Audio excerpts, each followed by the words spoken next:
fepetra ho raisitsika dia miankina ihany ary miankina indrindraindrindra amin'ny fifehezantena ny vahoaka malagasy tsirairay avy.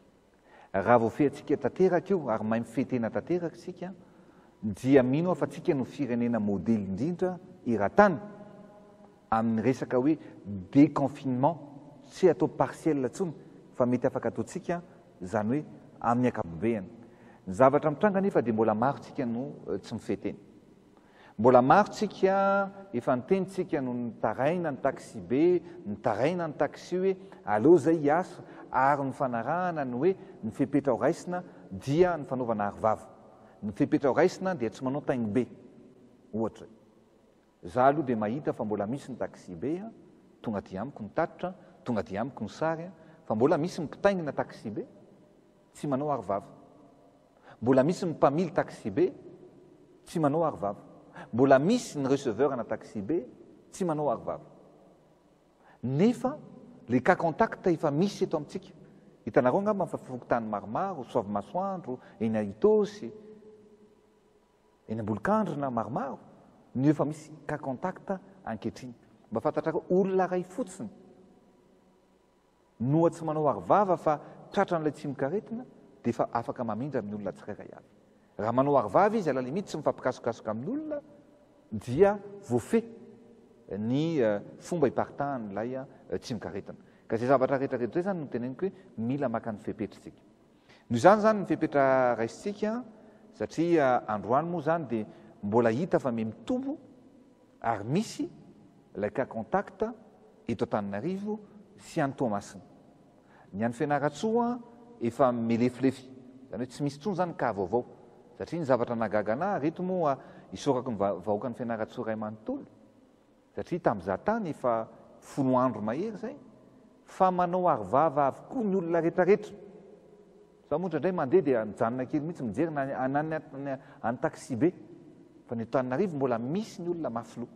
Zay ny teneniko hoe rehefa mifehtenytsika dia voafehy tsara ny aretina. Noho izany zany ny fepetra raisitsika dia toy izao. Ho an'ny faritra Analamanga, ho an'ny faritra Antsinanana, ho an'ny faritra Haute-Matsiatra dia mbola miatra avokoa ireo fepetra rehetrarehetra. Zay ny raisitsika 15 andro lasa izay. Misy kosa nefa ireo faritra hafa izay tsy voakasika amin'ny vatana ary tsy misy mihitsy any tsy mikaretina dia misy fepetra manokana ihany koa ho raisitsika amin'izy ireny.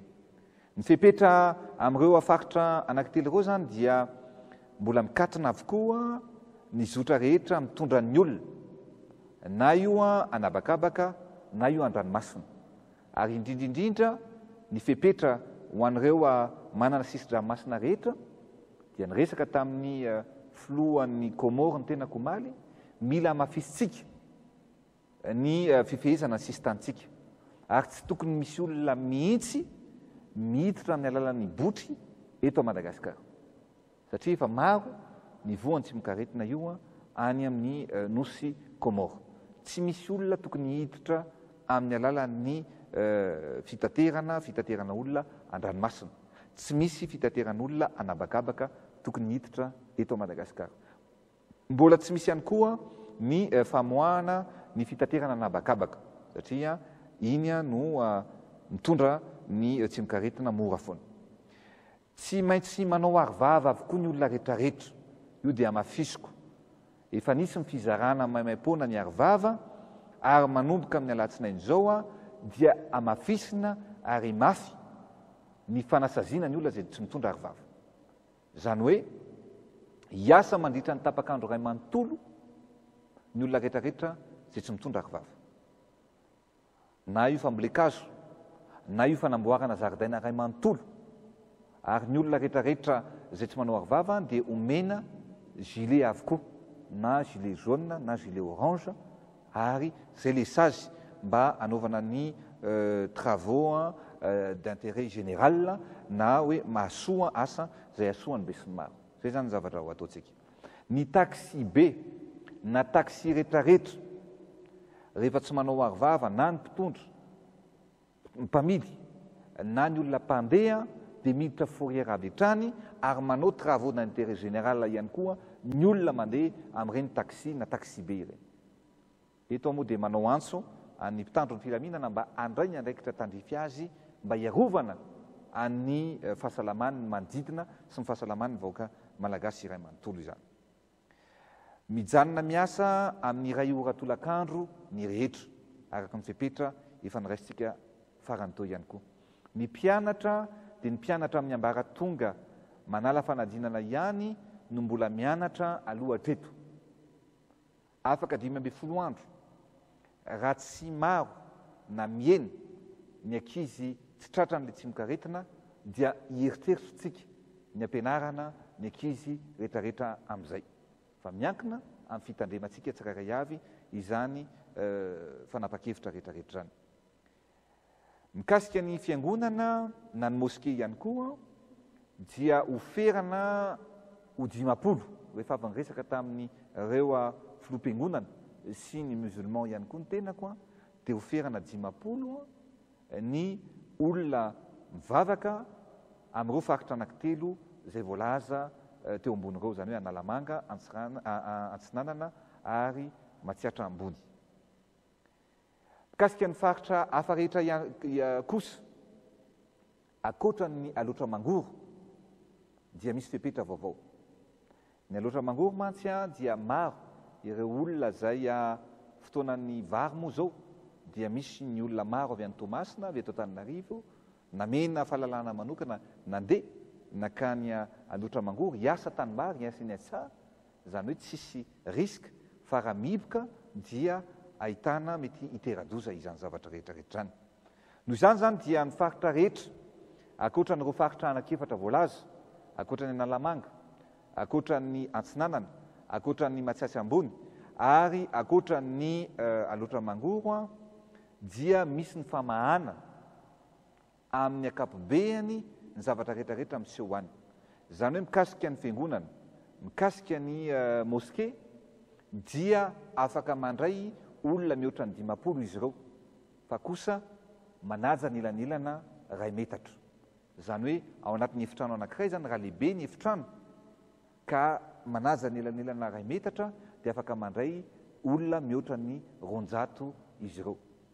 Ny zavatra rehetrarehetra akoatran'izay, ireo ny restaurant na ny trano fisakafoanana dia afaka misokatra avokoa ihany koa fa manaja ny ilanilana 2 metatra avokoa zany izy ireo. Akoatran'izay nefa ny toerana fanaovana lanonana rehetrarehetra, ny fifananana ara-panatsanjahanteny, ny fivorim-pianakaviana reny kosa dia tsy mihoatra ny 50 satria matetika tsika rehefa manao an'ireny dia ao anatin'ny efitra ray ka raha misy olona ray kosa mety tratra n'ilay tsy mikaretina dia mety amparitaka an'izany aretina rehetrarehetra. Zay no fepetra vaovao ho raisitsika, zany hoe ny faritra rehetrarehetra akoatra n'ireo faritra anankefatra dia miverina tsikelikely amin'ny fiainana andavanandro, ny fiainan'izy ireo akoatra ny famiriana olona, famiriam-bahoaka sy indrindrindrindra ny fanajana ny elanelana 2 metatra. Satria hita sy tsapa atao anatin'izay 2 volana mahery zay fa misy faritra tsy voakasika mihitsy anty tsy mikaretina ity. Ireo fanaovana lanonana rehetra ihany zany no mbola mikatrina ankehitriny sy tokony tsy mihoatra any 50 ny olona zay ho raisina any amin'ny toerana maro isan-karazany. Fa akoatr'izay dia miverina amin'ny fiainana andavanandro ny faritra akoatran'ireo faritra efatra ireo dia ny faritra rehetra zany manerana nosy dia miverina amin'ny fiainana andavanandro ny fiainan'izy ireo. Dia misy zavatra lehibe, dingana lehibe napetraka amin'ny firenena malagasy. Zany hoe ao anatin'ny fanovana tanteraka sy indrindra ao anatin'ny fisian'ny fanantenana tanteraka ny firenena malagasy ankehitriny. Satria hitondra fanovana lehibe tsika ary hitondra famonjena lehibe tsy ho an'ny vahoaka malagasy ihany fa ho an'ny zao tontolo zao. Zany zavatra rehetrarehetra zany nefa dia mila firaisan-tsaina, firaisan-kina mba hahafahantsika mahatratra ny tanjona izay tiantsika ho tratrara. Eto dia manao antso amin'ny olona rehetrarehetra mba iray fo iray saina ary fanometanana amin'ny ezaka rehetrarehetra izay ho ataontsika.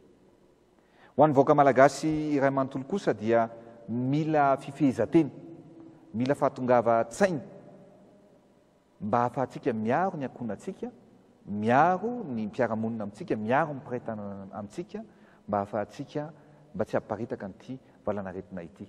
Noho izany zany dia mila apetratsika tsara ny fanajana ny rofepetra rehetrarehetra zay efa napetraka tamin'izay a, satria raha sanatry ny vava ladiny lela ka mitombo nisan'ny olona tratra indray na voandray anyty tsy mikaretina ity a, dia tsy maintsy akafepetra hafa tsika nefa mandroso ary ty fandrosoana fa tsy namany miemotra.